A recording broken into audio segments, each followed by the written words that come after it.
Good morning, Tom. Can you hear me okay?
Hey, good morning, everyone.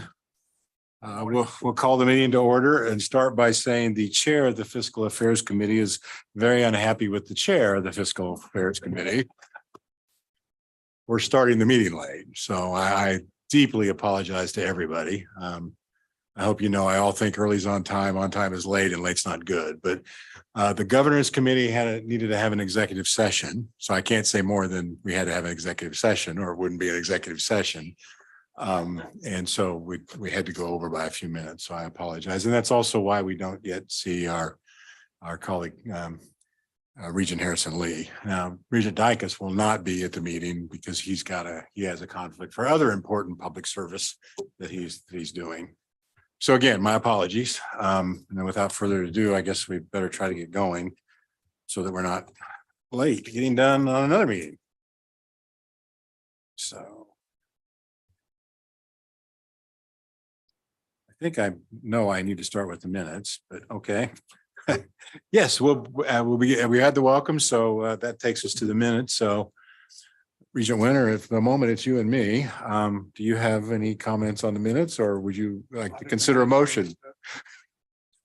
The minutes were wonderfully done, so wonderfully that I moved to approve the minutes. Okay, I will second. So the formality of a vote seems almost unnecessary, but let's go ahead and vote. So all in favor, say aye, please. Aye. Those opposed. All right, the minutes are approved. Okay, I think any follow-up we had from the last meeting was covered in material you sent, so I don't think there's anything on. We have no follow-up under item 1B. Okay, wonderful. So that takes us to new business. And number A is also what goes by a slightly different name in the board agenda.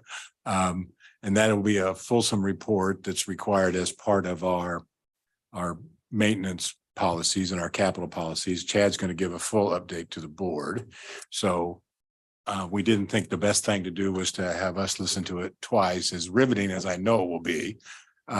So Chad's going to give us a bit of a preview, a coming attraction, so to speak.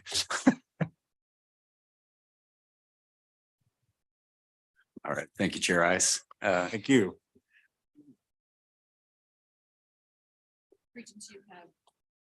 Regents, you have in front of you a fresh document Oh, here, we do. sort of an executive summary, if you will. Okay, wonderful. Thank you. Yeah, and this will be what is effectively an overview of the capital budgeting and planning process. So if you reference that first page, what you'll see is a series of categories that come from board policy regarding facilities and planning. Campus planning is effectively the campus master plan. Board policy currently requires that to be updated with a new plan every 10 years and submitted to the board for review and approval. If you turn to page 2, just briefly, you'll see a status of the campus master plans. And this will show each institution, what year their current approved plan was submitted, and then also a look ahead at when they anticipate completion of their new plan. And what you'll see there is all but K-State have a 2023-24 deadline that they've essentially assigned to themselves. You can see most of those coincide with a 10-year. Some are not exactly 10 years due to new president, strategic plan process. So it doesn't pencil out exactly as 10 years, but we know that those plans are in the works. K-State is looking at 2024-25 for their update. And I think I understand that's because their strategic plan is being done right now, and they want the strategic plan to be done before doing the master plan update, right? Exactly. Which seems very logical to me, for what it's worth. Okay, so turning back to the I first. suppose we could do a plan and then do a strategic plan, but that might lead to mischief. That might be a recipe for or at least miscalculation. Yes. So yeah, unless there's anything else you'd like to discuss on master plans at this point, I'll just continue quickly through the first page. I've got a quick question on that.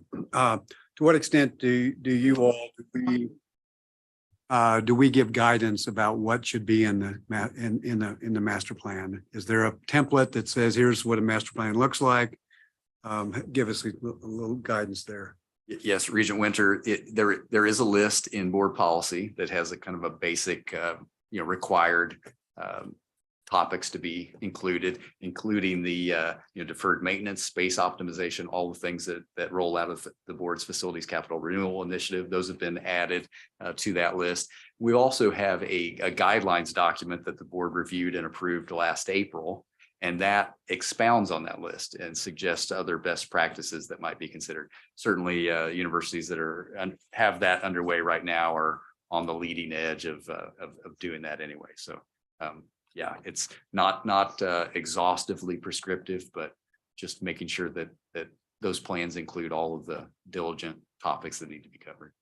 I take it the plans would include cost estimates to implement the plans, budget and information. I think those can certainly include those. Some master plans delve into that more intensively than others. So I think I wouldn't want to answer for everybody, but I mean, it certainly can include it. I'm just more curious about what to expect. But having said that, I mean, each campus has a exhaustive list of projects in their multi-year capital plan, more than we maybe ever could get to in a 5-year time frame. So to the degree those are linked to the master plan, then we would have some sense of estimates. Exactly, regionalized. The capital plan rolling out of that master plan would be typical. Got it. Okay. Thank you.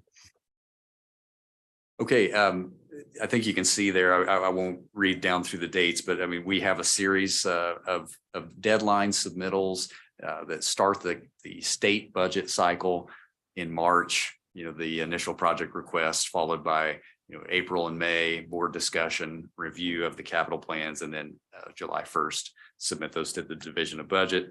Once those initial projects are approved as part of the 5-year plans, a program statement needs to be approved. And that, obviously defines for the board, more specifically what these projects entail.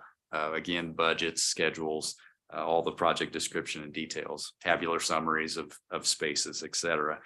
Once that's approved, the universities can select their design team, whether that's architects, engineers, depending on the type of project, depending on the funding source. That might go through the state selection process with the SBAC shortlisting and interviews to follow, or it could go through the endowment and foundation processes. The design development plans, once the project is, design is underway and they get to a design development phase where the scope of work and the program are being developed, they will send that back to the board office just to make sure that the project is still in keeping with the program statement that the board has already seen and approved.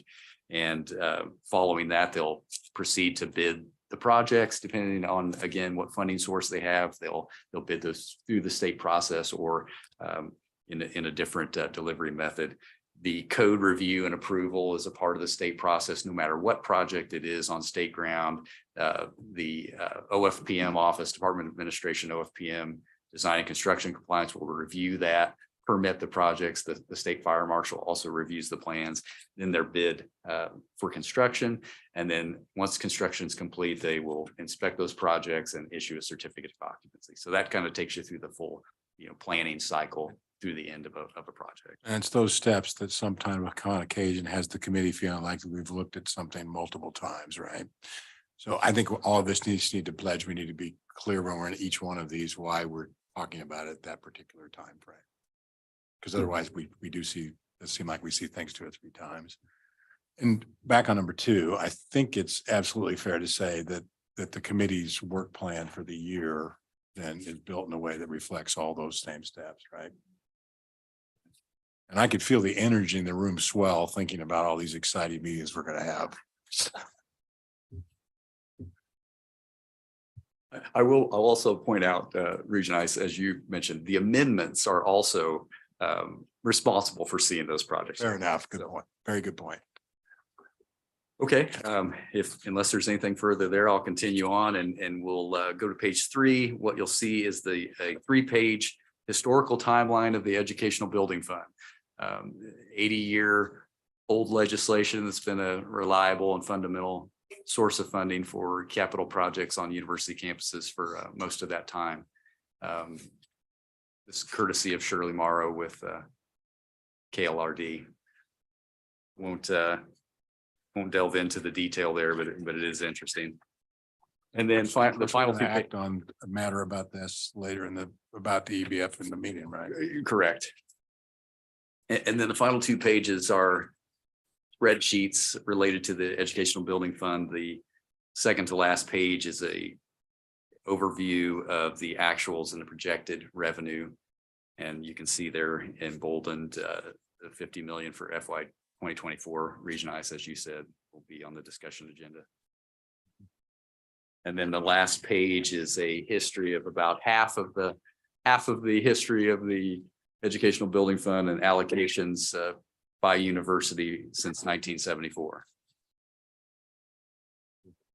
Any questions, Matt? Really? Put your hands up. Quick question, Chad, on, I'm looking at the history of the timeline of the EBF in 2007, and it outlines, the percentages allocated.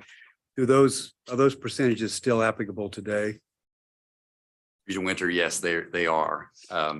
The allocation of the Educational Building Fund is still using that, not required to, but certainly that's the most effective apportioning of these funds. And that same formula is also being used to distribute the 35 million additional appropriation from the Facilities Capital Renewal Initiative for the SGF. So that's a useful formula that's being applied in both of these cases. Thank you. Yeah, that brings me to the end of this. I think that unless I misunderstood the item A. I think that was perfect. Okay, thank you. Okay, so that I think takes us to page 27 of the consent agenda. Is that right? And that's I'm not sure I know how to pronounce this an acronym, but EPSCO or whatever. EPSCOR. EPSCOR, EPSCOR. okay. Yeah, no, but it seems like it could be. So this is a fund that's set up to support research. There's already been some awards made. There's one more here that we're considering here. I regret I didn't think to ask this in the agenda call, but I don't need it to act today, but I would like to see a history of these awards.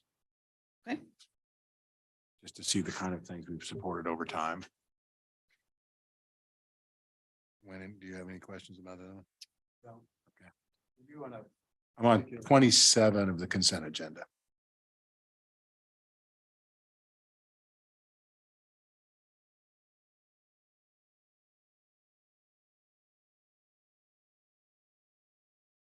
And if you don't have any questions, we don't have to take any action, do we?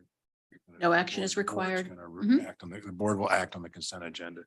So if you don't have any questions, that takes us to page 29, which is the previously mentioned amendment of a program statement. So are you handling that, or is Ethan? Ethan, you have anything you want to say about 29, the track facility?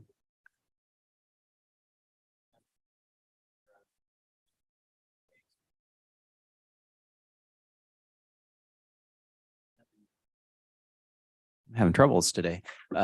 No specific comments in particular, other than it's just the next phase for the athletics department to vacate the Ahern complex and then relocate those facilities into sort of their complex that they have there. So it really is a next phase for them, and it improves the facilities for the track team to practice with. Yeah. Okay, and I think it clearly says this, but I just want to confirm. The operating revenues mentioned as funds are athletic. Athletics revenues is not No city other or revenue. university. That's right. Question went.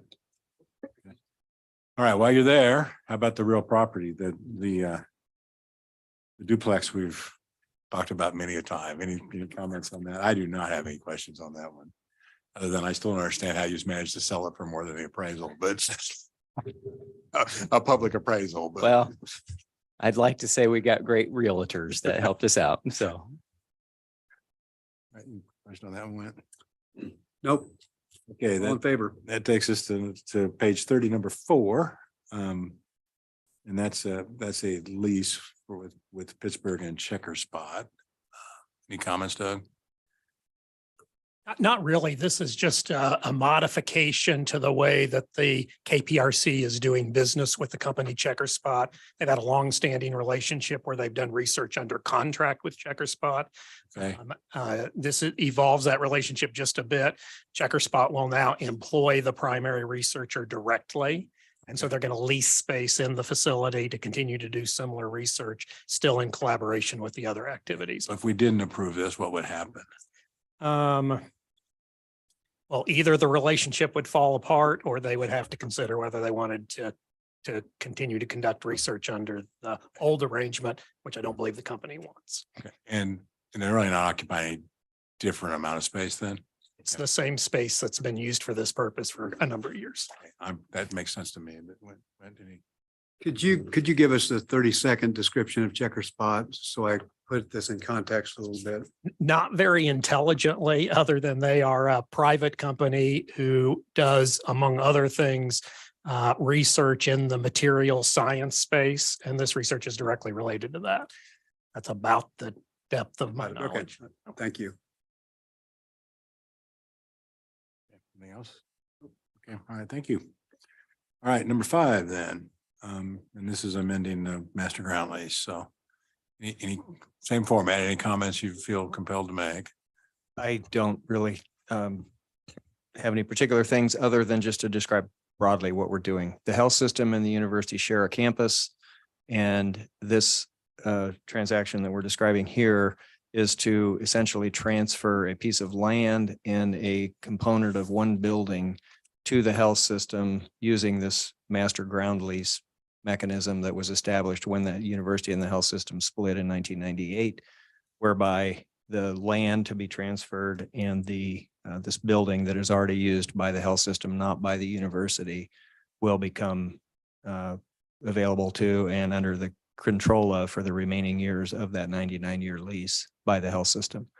The land that is being transferred under this proposal will be used to build a new building by the health system that will fit on adjacent land they currently owned. And then with the combination of this land will facilitate the construction of a new office building, which is desperately needed by the health system to house their expanding enterprise.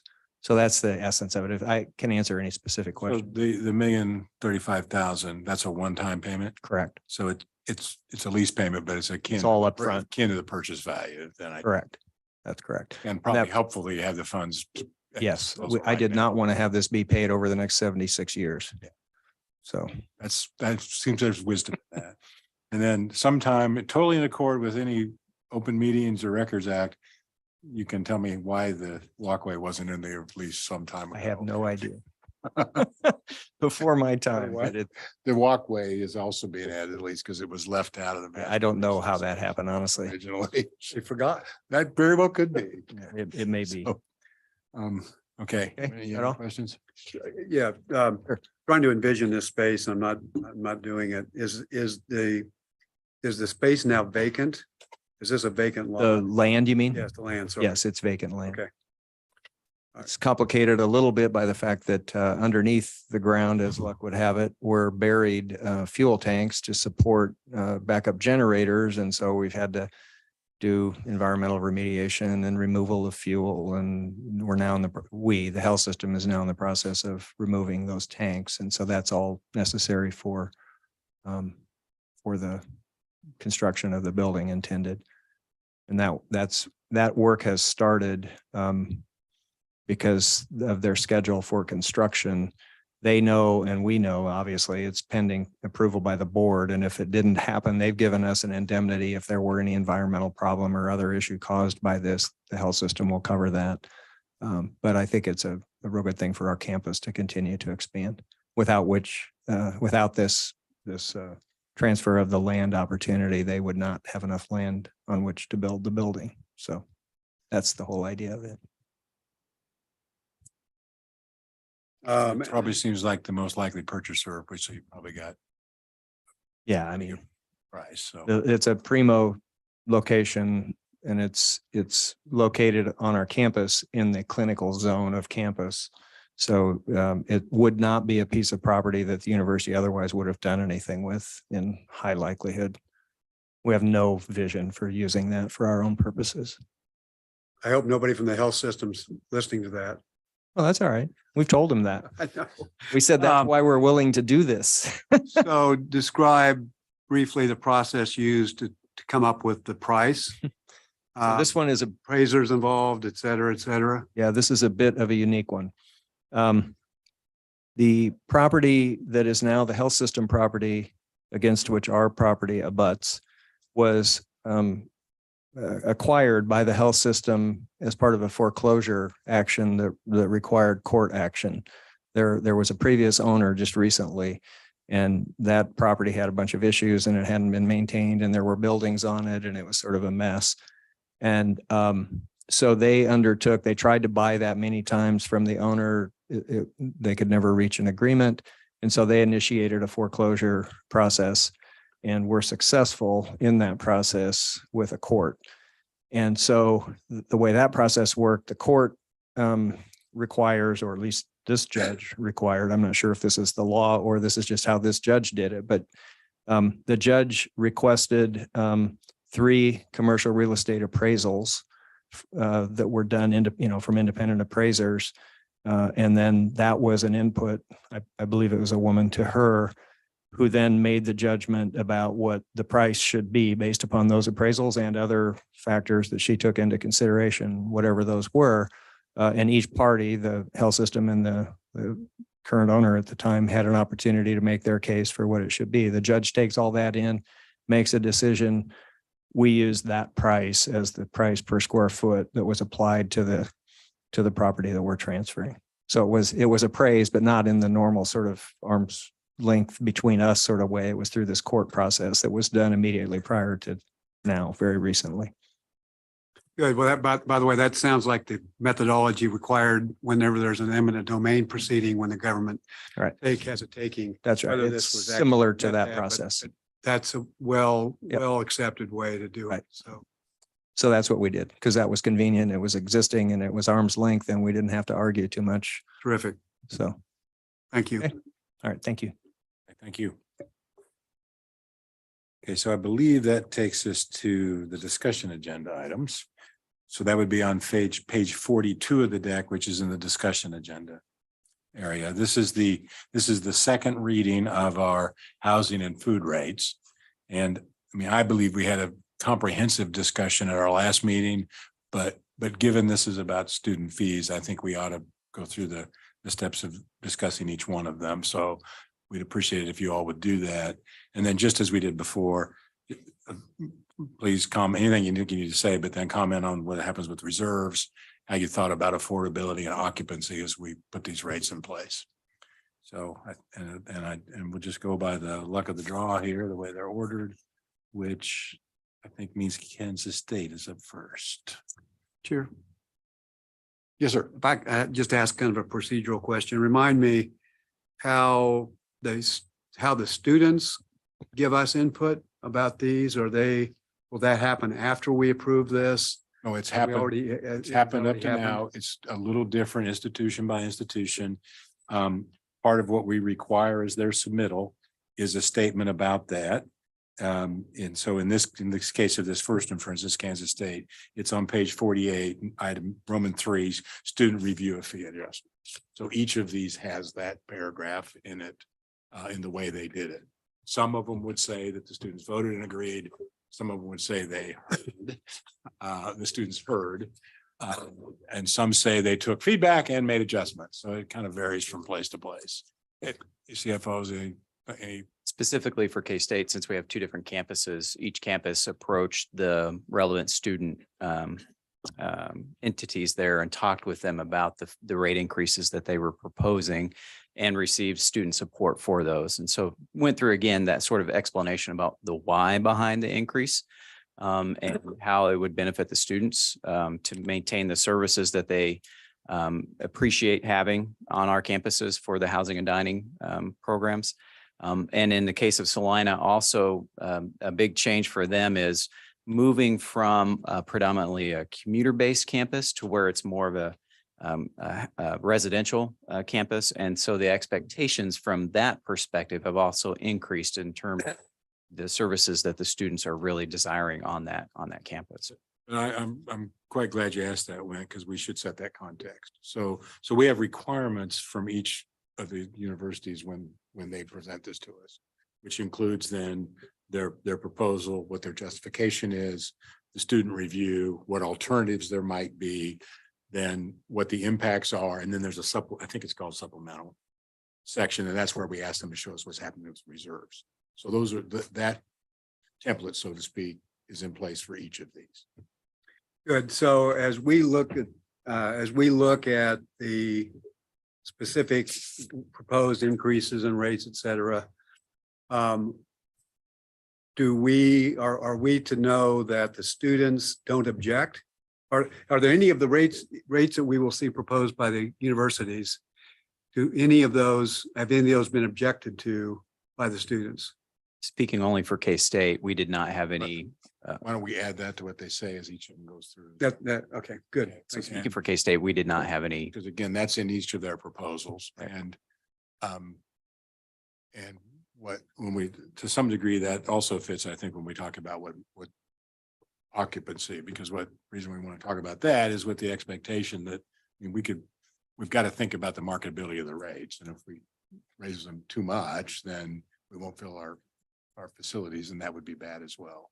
So what they all do is, which again, ask them to comment on, is they'll contemplate what their cost did, but also then our affordability pillar and what it potentially does to occupancy, and they project occupancies in this document.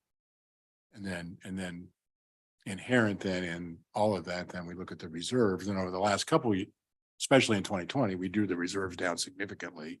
What we saw in Manhattan at our last meeting, I guess I should say, we saw in large part the reserves working back their way back up. I think with the only exception being KU, but they are using the reserves for exactly what the reserves are designed for, contemplated in this proposal. I think that's right. Yeah. Thank you. That helps me. So just real briefly, again, what we talked about last month, one of our major reasonings in terms of why we're requesting the increase is the significant inflationary impact that we are seeing in a lot of our goods and services that we're purchasing there for our housing and especially our dining services. And so we're seeing incredible price increases on a lot of our core products. So butter, eggs, bread. And if you think about the size and scope of our activities and operations there, it's very impactful. We are taking steps to maintain that affordability and try to keep the rate request as reasonable as possible. We have a whole section, it's called our Strong Complex. We have taken that offline. That's an opportunity that saves us, I think, roughly about $1 million a year from operational expenses that we've taken offline. We did recently refinance some debt last year that also incurred some savings for us from a debt servicing perspective.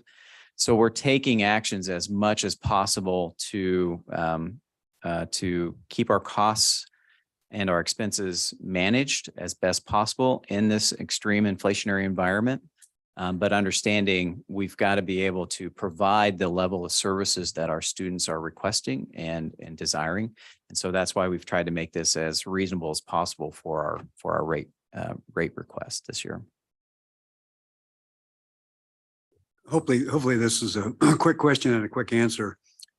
Thinking about the inflationary adjustment that is included in these, is that adjustment a result of actual experience that you've had in buying butter, for example, that you know it better cost 8.3% more, or B, a projection, or No, it's based on experience. I think that's important as you all talk with the legislature, that they know this isn't thinking maybe what inflation will do. This is real. These are real dollars. And in reality, the actual inflationary is higher than what we've requested here. Especially if you consider 2 years. Right. Yeah. Good. So Okay. again, that's our effort to try to keep impact to students as minimal as possible while trying to maintain our service levels.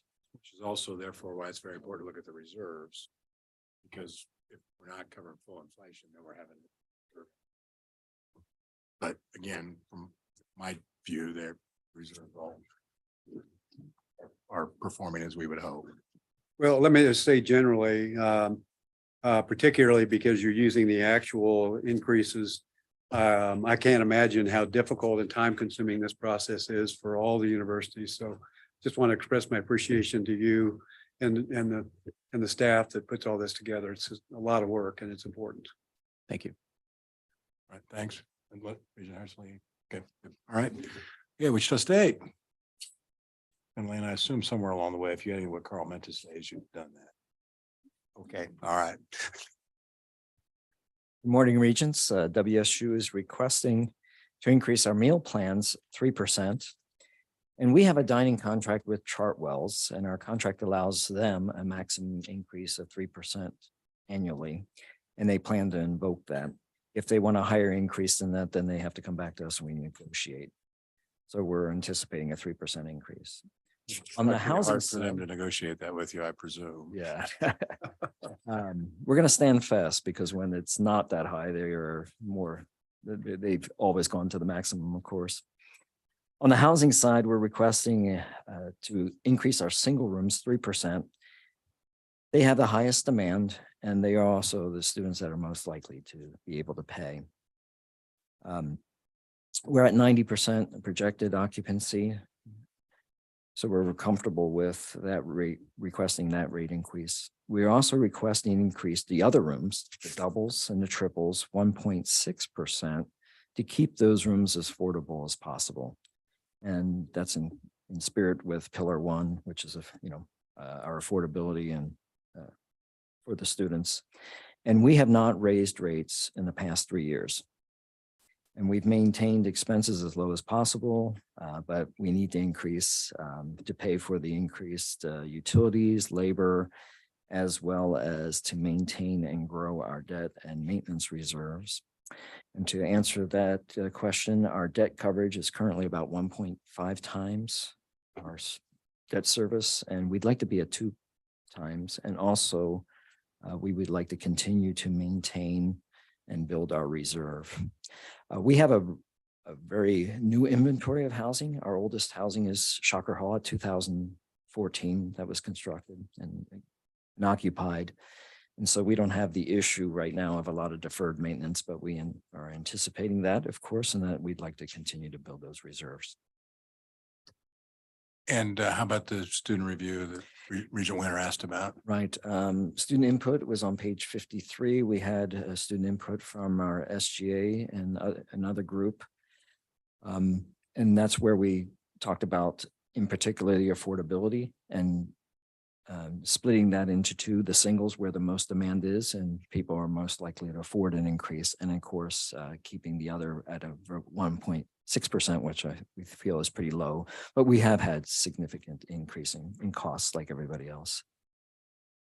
So just to be sure, the rate increases you're proposing have been reviewed and no objected to or approved by the students? The students that were in those forms, yes. Oh, thank you. The specific dates were listed on page. They met. Page 53. Page 53 highlights that. Other questions?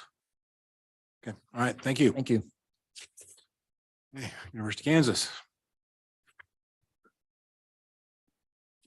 Thank you, Mr. Chairman and members of the Fiscal Affairs and Audit Committee.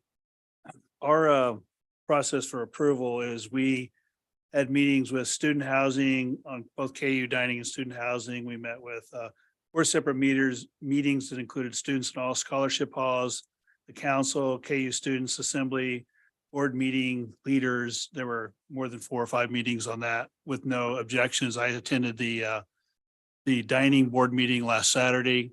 And there's student representatives on that, and they were all supportive of the dining plan as well. Our proposal is a 4.6% on average increase in housing and a 5% increase in dining.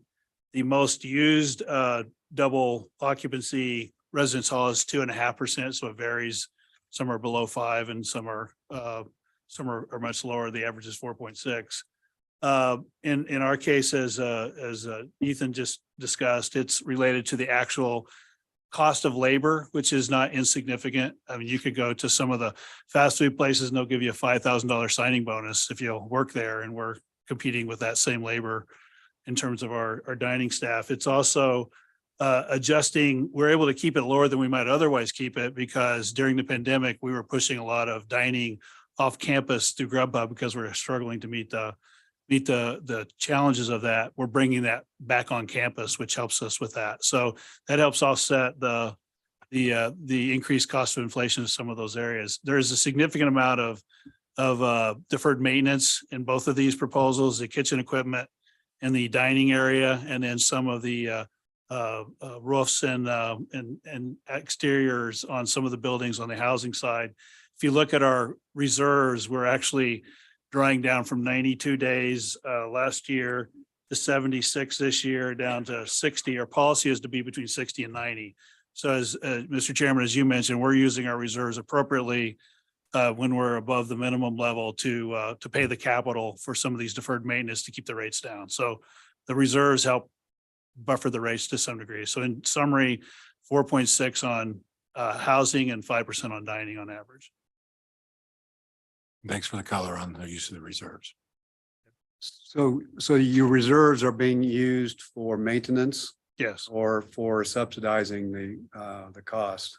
they're being used for maintenance, which otherwise would have to be, we'd have to raise the rates more to cover the maintenance. So we're in Right. both of those areas, we're in the middle of a 5-year planning process with them and integrating into our capital process. So we anticipate what we got to fix 5 years from now and make sure that's built into the rates, or the reserves are adequate to handle it. So we're trying to look at it from that perspective. And the way I would suggest I was thinking about it is, but for using that maintenance, these reserves would have grown just as you see the rest of them.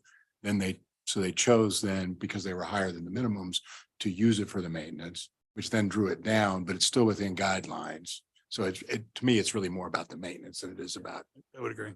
rising costs. Thank you. Thank you. Thanks. Corey State. I'm sorry, Regent Harrison, I should have asked it. Okay, thank you. Good morning. So our process, it's outlined on page 61. We have students that live in the residence halls. There's a committee of those, plus the proposed rates are also emailed out to all of the residents to garner any input back to that committee. That's how the housing rates are derived. For the meal plan rates, that is a subcommittee of students on our Memorial Union Board, which is where our food service is located. We have students who serve on that, and a subcommittee then makes the decision or takes a look at the meal plan rates and what will be recommended. We are somewhat constricted on the meal plans because we are contracted out to Sodexo, and in our contract, they have the opportunity, if you will, each year to increase prices not to exceed the CPIU with food away from home. And so the biggest piece of our increase this year is due to the food. The average for the halls is right around 3%, and we really haven't done anything significant in rates for the last couple of years. So it's kind of like a 3-year catch up, if you want to look at it that way, and 1% a year. And we know inflation is much higher than 1% a year. So the driving force behind this is our food contract. But we did not have any negative pushback from our students. And we have Bella, who's our ASG president, right here in the front row, and she certainly could speak to that if you would like her to.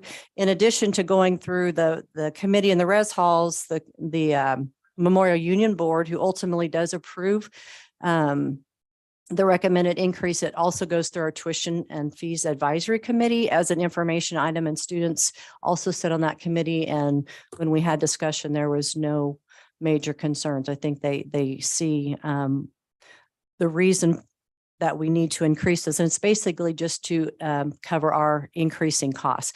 There have been years, so there is the opportunity for the Memorial Union not to pass that increase in the food service contract onto the students, and we have done that for several years. The last couple of years, we have not been in a place to be able to do that, just because our on-campus and our residential enrollments have been down. And so in order to be able to continue to provide the services and good quality food service, we needed to pass that on to the students. I think I just mentioned that what our average increases are. It makes for an overall increase of about 4.4% for our freshmen, a little higher for our upperclassmen. Last year, we introduced a program in our residence halls that basically discounted our second, third, fourth year students, because it is a freshman requirement to live in the halls. And so to entice our upperclassmen to stay in our halls, because it's a very new inventory of halls, with Schallenkamp being brand new, Abigail being renovated, Singular Trustler has been renovated in the last 10 years, and we're going on almost 15 for our towers. And it seems to be working. Not only do they get the discounted room rate, but they also have a more flexible meal plan. And so I think that has helped. This year, we introduced scholarships for transfer students who were willing to live in the halls. And so you'll see on page 62, our occupancy rates have been flailing a little bit, but again, that aligns with where our on-campus enrollments have been. And we've been more encouraged by what we're seeing in terms of increasing new students. And with the majority of those new students being freshmen, we do hope those percentages will go up. What impact does this have on our reserves? Well, again, if you look at page 62, you're going to see our reserves have reduced, because we've been using those reserves to not only take care of some capital improvements, but also to supplement our operations. And so to slow down that regression in our reserves, the university is helping with the bond payments, because they are general revenue bonds. The intent is to pay it from the revenue stream generated by the halls, but we're actually going to use some of our COVID money to help make the interest payment this year, which will keep their reserves at over 50% of operating expenses. And if you throw the debt service in there, it's not quite that high, but we feel that's a pretty good place to be. We know we're going to have some elevator issues and roof issues on our towers, so we need to be able to maintain those reserves to take care of those capital improvements. So with that, I would stand for any questions. You have a question? I don't. I do not. You do, go ahead. I do. So my question is around what we used to call in the banking business, actual versus projections. That is budget projections. Can you give us a quick idea of how you are doing in actual money compared with what your projections were? If your projections, and I assume your budgeting and budget projections are done once a year, correct? Yes. So are you're part way through that year now? So my question is, how are you doing in actual versus your projections? I think we are pretty much on target, actually. Regent Winter, that's an exercise our budget director and I are going to start to look at next week as we're getting to that 50% mark, and as we get ready for our presentations to you all in February and March and to the legislature. But I haven't seen anything in this area, nor has the Director of Residential Life mention anything that is of real dire concern. We actually are probably ahead in terms of our actual compared to budget. And what I mean by that is less out the door, because our staffing in our residence halls, we, just like everybody else, we're struggling with getting people hired. And so our staffing expenses are a little lower than what we would have anticipated, but we should be really pretty much on the mark, or hopefully a little bit better than what we projected in 2022. We ended up a little bit better than what we projected. So I'd say we're probably right on target at this point. That's to your credit. Good job to keep the reality TV going. Thank you. Thank you. Yeah, go ahead. Thank you, Mr. Chairman. Harrison. Thank you, Mr. Chairman. Touch a little bit on kind of the whole maintenance piece and what you kind of putting aside from your reserves or your budget to be able to just keep up with the maintenance component. So in the last several years, I'd say previous to the last couple of years when our enrollments have really gone down on campus, they had done a really nice job of setting aside sufficient funds every year. And I mean, half to $750,000 probably for several years. When we put Shallon Camp up, we knew that pace was going to have to slow down because now we had the additional debt burden. And so we didn't really have to start using those reserves, and we have a newer inventory. So our routine maintenance has been also relatively lighter. Like I said, we do have the towers is our oldest. And so we will have to be looking at doing some things there, but there's, they've been doing painting and upgrading like that each year. But we know we have some major expenses coming. So when they can, they pull that into reserves. Unfortunately, the last couple of years, we've had to rely on those reserves for our operations. So we've not been able to put money aside, but that's why we are helping out with the debt service to try to level that out so that they don't lose too many reserves so that we can take care of those maintenance problems if something big that's unanticipated and not built into their rehab plan comes to bear. Does that answer your question? Okay, Thank you. absolutely. Thank you. Right. It's per state. Great. Our primary housing dining combined plan, the proposed increase is 3%. And then all the other plans vary small amounts around that, really driven by the same inflationary pressures we've been discussing from the other institutions. In terms of student feedback, our student feedback mechanism is primarily through the residence hall assembly, which is a group of students who live in the residence halls. They reviewed the proposals and unanimously endorsed them and supported them as part of this process. In terms of occupancy, we did see a little bit of a rebound in occupancy this past fall. Compared to some challenges the couple of years prior to that. We're encouraged by that and are anticipating that will continue into the coming year. And then finally, in regard to reserves, we did see a very nice rebound of our reserves this past year, actually to a level slightly above our targeted level. Our target's approximately 2 million and we rebounded to 2.6 million. That's helpful in terms of addressing maintenance needs in the facilities.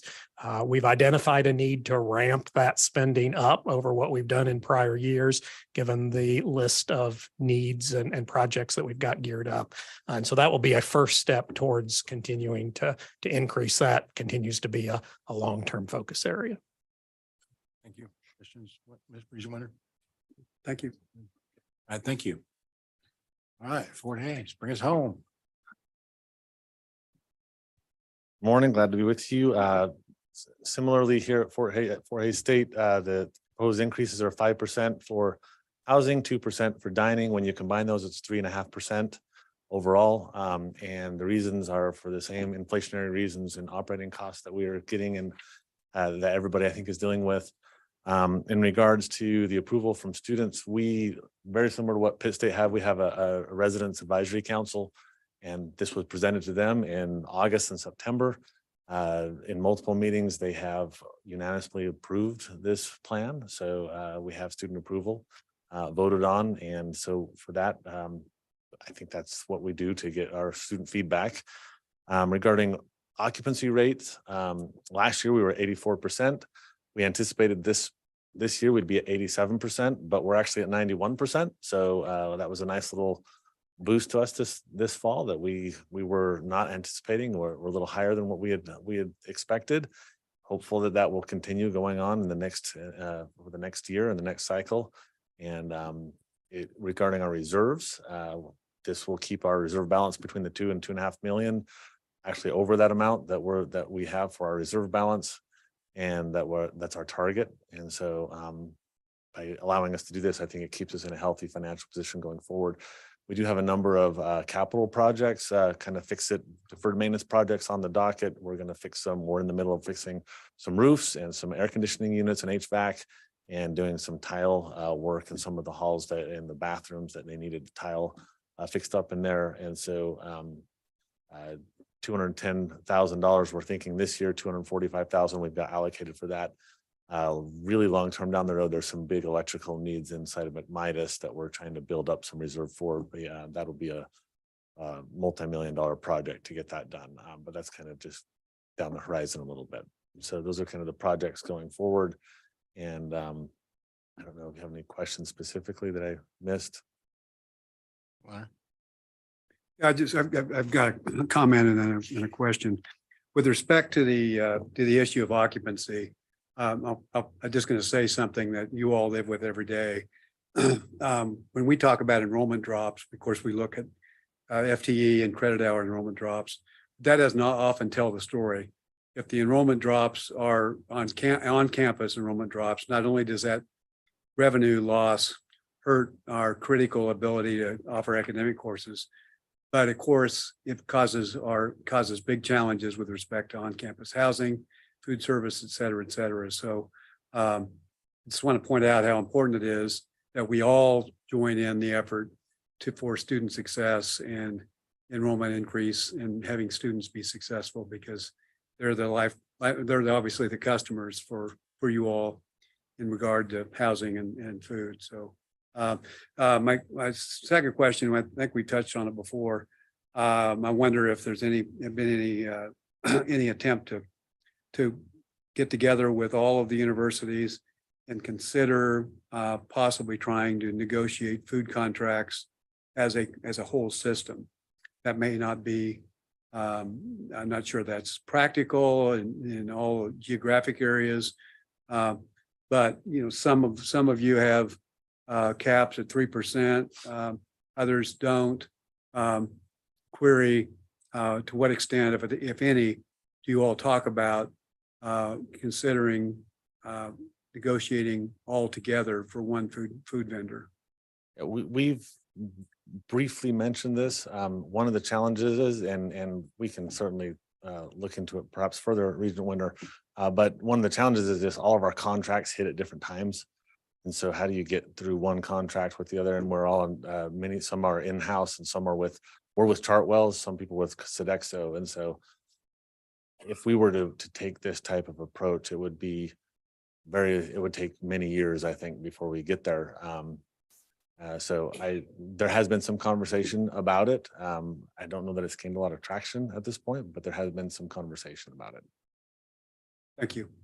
Well, hopefully so. We talked about this in November after Region Winter asked about this, and we asked you, we didn't tell you to negotiate together, but we asked you to get together and think of this like a council of purchasers together and to make sure we were reflecting things. So let's continue that, please. Did you hear something, anything? Okay. All right. Thank you. So you all know this is on the discussion agenda for this afternoon. So, clearly every region will ask whatever they're inclined to ask this afternoon. What I'd suggest our plan will be is that we'll summarize what we've done over 2 discussions now. And with the templates and in particular, the several topics that each of you spoke to, and let the rest of the Board of Regents know that the group of us, including you all, have carefully discussed this and just discharged our duties. But if you could please be available in case they have questions, that would be helpful. All right. Okay. Thank you. Okay, that takes us to the guidelines on the match. So who's leading that discussion line? Is that you? I think I can start the discussion there. I think we will Thanks again, and thanks again for all the work on this. We appreciate it. see. Where will we be? Starting on page 70. So a little reminder, refresher, especially for Regent Winter, who wasn't on the board last June. The comp grant is our largest student financial aid need-based program that we administer. It's the bulk of what we do in terms of pushing money out to students. And it was greatly increased over 2 years. First in 2023, the current year, I'm sorry, in 2022, last year, we were bumped by $8 million. And you'll see there on that chart, we just sort of floundered for many years at a very flat amount, completely inadequate to what the state really needs. In 2022, we were bumped up by 8 million. And then this year we got bumped up by 19 million relative to that same base we had been looking at. So wanted to emphasize the sizable amount of an increase that we benefited from. Very, very welcome. So said differently, when last year, when our legislative, I shouldn't say legislative, when our budget recommendation went forward and we advocated for needs-based aid, our colleagues in the legislature and the governor then put their request into the comprehensive grant, thinking since we already had a program in place, it would be logical to use that mechanism, which my mind makes a lot of sense. But that does mean then added to this, which is probably what you're about to say, and then it becomes a portion of the comprehensive grant that requires a match now. Correct. So that the match feature for the comp grant was never in play with this program previously. So given the timing of when we were given the funding from the legislature and as well as the match requirement, the board in June then acted to give flexibility, particular for this first year, but asked the advisory committee, the current membership noted there in the middle of page 71 from the institutions, to come back with a proposal for the longer term, how should the match feature be handled? And you'll see their recommendations there on page 72. They are recommending that there be, the amount an individual institution would match on dollar for dollar basis would be equal to the amount of the state match, the dollars an individual institution is allocated each year. So there is within our program we have three sectors. The state university, Washburn is its own sector, and then the nonprofit independent schools are their own sector. And how each sector distributes each sector's funding is a little bit different. The nonprofit independents handle it a little bit different. But the premise is within that, then we will look at enrollments and how they awarded funds. And then based on the information that they provided to us, then that is how we determine their allocation. And then that determines what their match is required. So the match isn't on $19 million. Its match is required for each individual school's allocation. And I think Leah Nicholson is here. Feel free to come up to the mic and help me. If I say anything that's out of turn, please correct me. The key here, again, is on the match. The institutional match funds must be a cash match on item 3 in particular. So there was some discussion as to whether an institution on the nonprofit side, the private side, could just discount their students' tuition. And the suggestion here, or the recommendation here, is that it be a cash match. And then there are all of the details below in bullet point 3 as to endowment created for a financial aid award. How would that work? A cash donation, how would that work? Now, also stating that institutions can't use the funding as an institutional match, their own non-institutional scholarship grants. If they get a state award from another one of our programs, that doesn't count. If they are counting Pell Grant, that can't count as a match, and so on and so forth. Student loans cannot count. So just trying to set up some parameters for how the match should work. So I don't want to interrupt you because you were on a roll, but I mean, you talked about the cash. We actually put that in place last year. We Yes. Required it to be cash last year. As we were flexible, that was one of the things we did. Correct. Yes, thank you. Now, at the bottom of that page, then, if an institution is not able to match their full required amount, any unmatched funding then would, at the institutional level, would be returned and then redistributed amongst all of the participating institutions. So there's a very set list of which institutions are eligible for this program. So trying to make sure that the state funds are leveraged most effectively. And then every year on the top of page 73, an annual report coming from the schools to our board office about how they did meet the match. and documenting that and attesting that then they have followed the award requirements. So, and the advisory committee, does it dissolve now or is it a standing committee? It is a standing committee. The advisory committee is appointed by the board and they will remain in place and continue. We did have one resignation, so we replaced that person. So it would be reasonable to expect that if conditions change as we go forward, we might see recommendations in new recommendations in future years. Yes, yes. And in fact, they plan to meet on Friday, depending on how the board reacts to this. Any other questions or comments? You may have said this already and or it's in here, which I haven't read it. With respect to this fiscal year's distribution and match, has everybody been able to meet? They get the match? Has there been any institutions who just said they couldn't raise the money or couldn't find the money? No one, I don't believe, has indicated that, but we are in December. And so they still have 6 months essentially to get to work Right. and make that. So Of course, my question would have been, are you seeing any concerns raised by any institutions? Oh my, I might not be able to get the match. It is a daunting thing for some of the schools to develop this. They're not accustomed to having to do this. This is a new standard that they're having to meet. Yeah, and I believe part of the issue this year is that they've been delayed in having clarification on how to move forward with the match. So I think this year is particularly going to be difficult for them. Nothing has happened to date also, though. If you recall, we gave a lot of flexibility last year when we had this discussion since it was new. So we're moving from lots of flexibility to less flexibility. I think we're still trying to be flexible here but at the same time. Yes. Thank you, Mr. Chair. So given what you're saying, we're talking about if they're not able to match, I know they still have time because the first report's not due until July. Do we need to consider some flexibility in terms of redistributing those funds, given the timing of the guidance? Was there any discussion with the advisory committee about that? We haven't particularly discussed it with the advisory committee, but I think we would be very open to being flexible this year and saying we're not going to redistribute any unmatched funds next year. Okay. And I mean, I think you've done a good job of balancing that. We did get a legislative, a law saying we needed to match. So we want to be responsive to that and not just not say anything counts, but also recognizing it's something we didn't have before that we need to grow into. So I think you've done a good job balancing that, as one person's opinion. I'll just put in a plug for the proposal on page 103.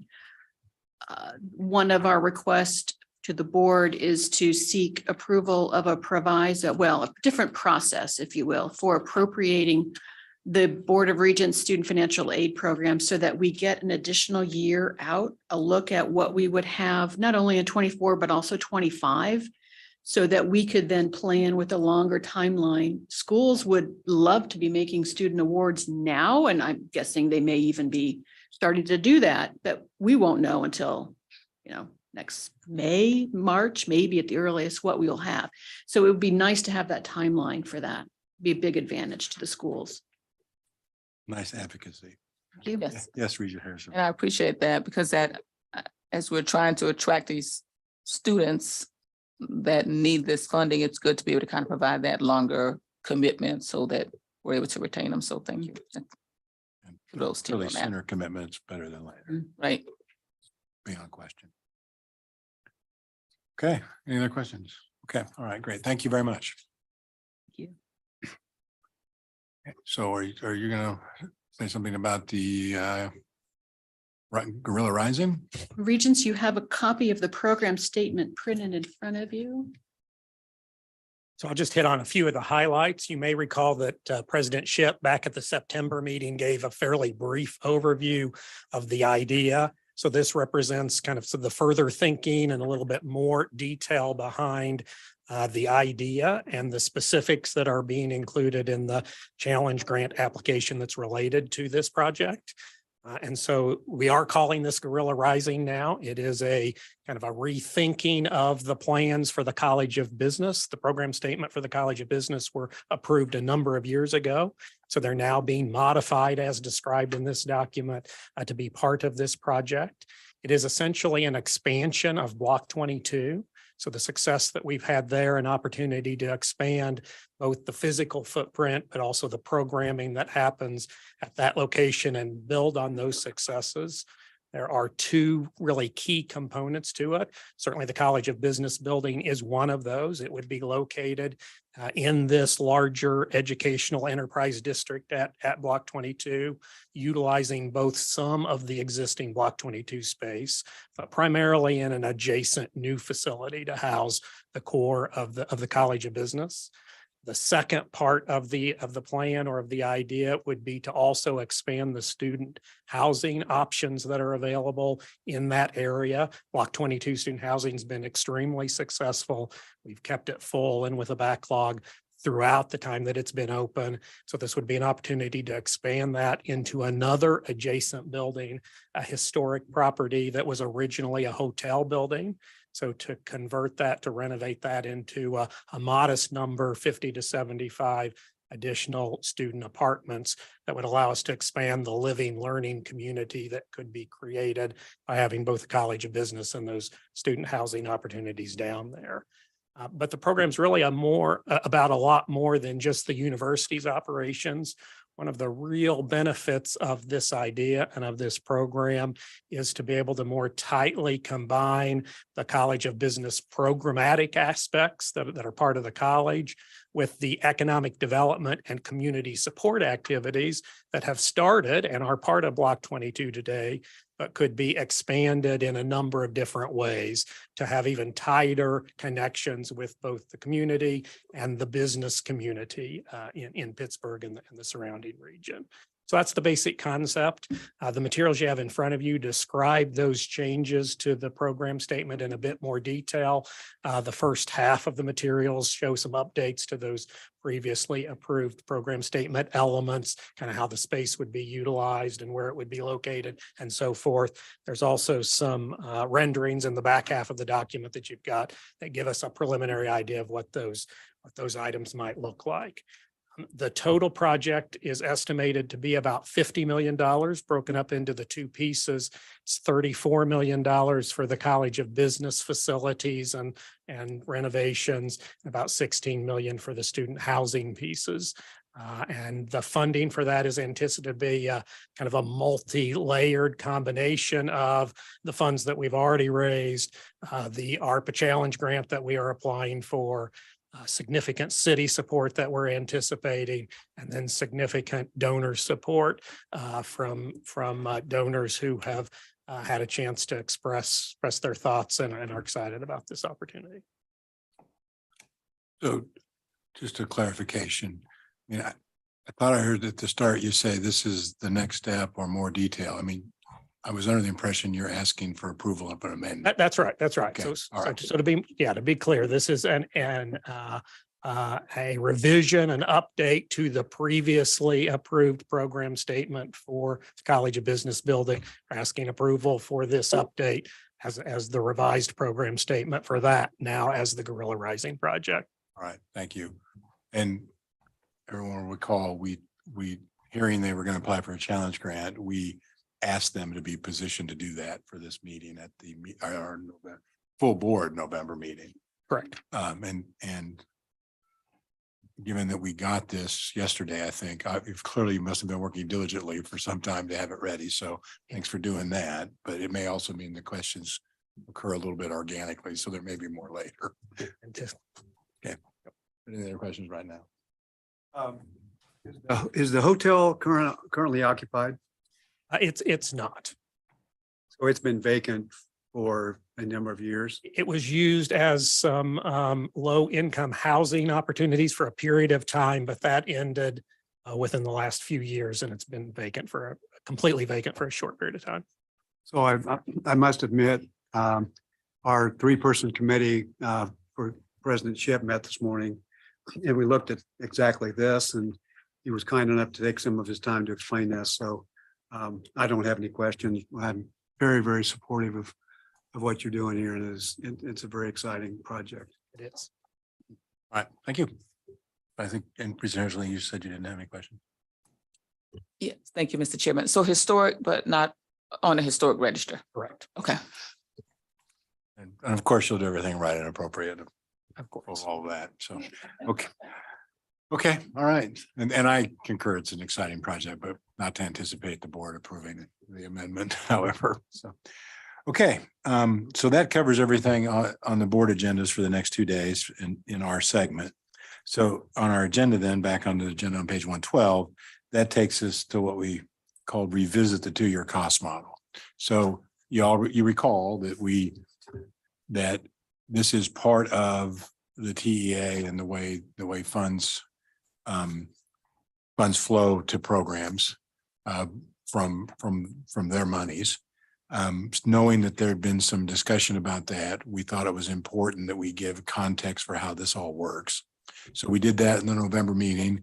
We felt a little pressed, so we also then had follow-up ability to discuss it at our agenda call, if I use the right terminology.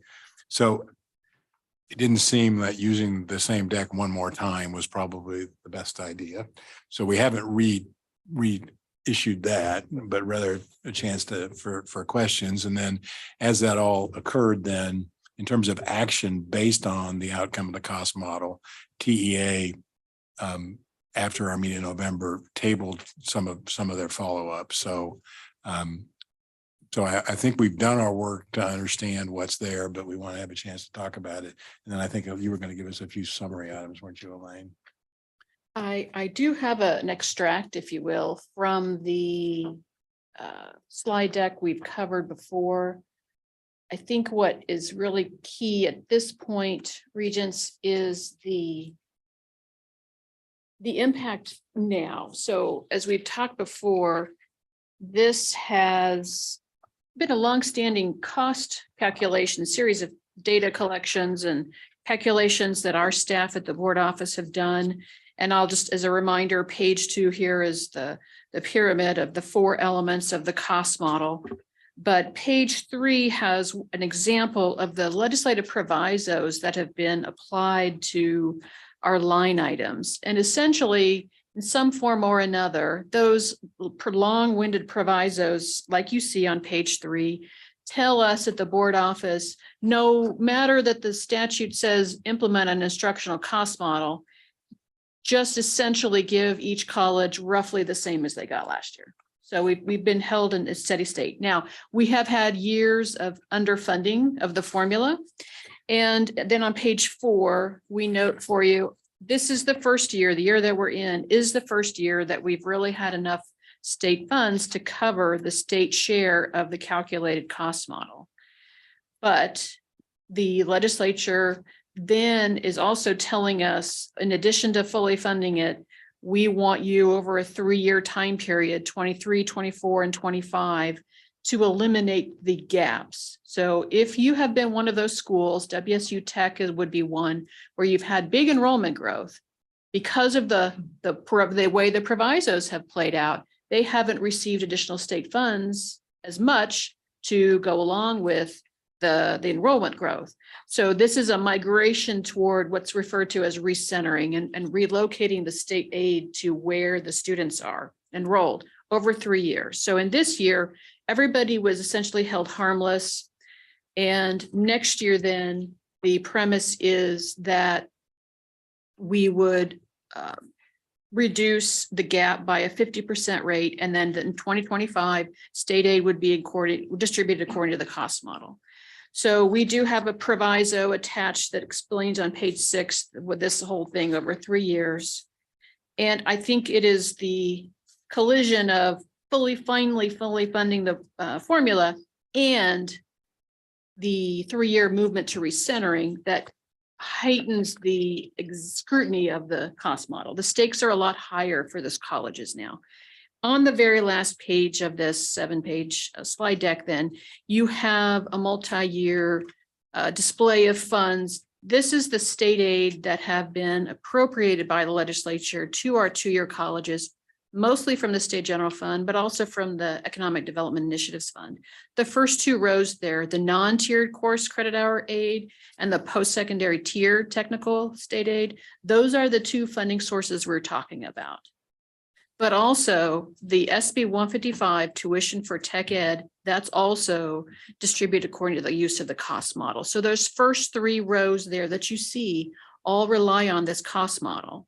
So we're talking for this current year, roughly $200 million being distributed on this basis. So I wanted to give you that background.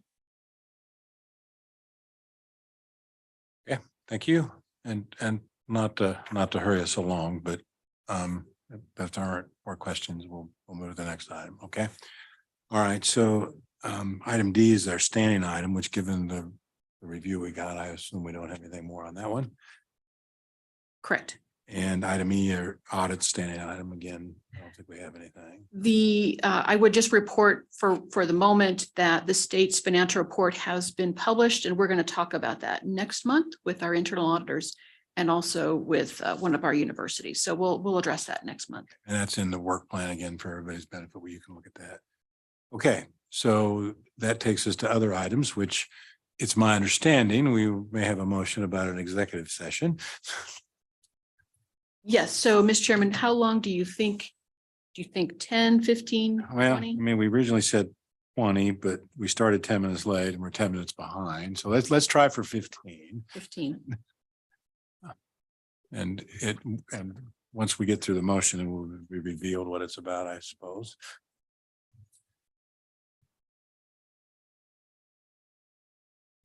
I think Regent Harrison Lee has got it ready to go. Thank you, Mr. Chairman. I move that the committee recess into executive session to discuss matters relating to security measures pursuant to KSA 785-431-9 subsection B12. The subject of this executive session is to discuss information technology security measures, and the purpose is to protect the privacy of this information. The session should last approximately 15 minutes and shall include the following persons who are either members of the body or who will aid in this discussion: Fiscal Affairs Committee members, Elaine Frisbee, Mary Walsh, and Steve Funk. The opening meeting of the committee shall resume in this room at 11:55. The committee will adjourn at that point and have no further discussion and will take no further action after the conclusion of the executive session. Thank you for that well-structured motion. Is there, thank you. All in favor, aye, please. Aye. Aye. Any opposed? All right, we're in executive session. Thanks, everybody. Appreciate all the work you've done.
Okay, we are as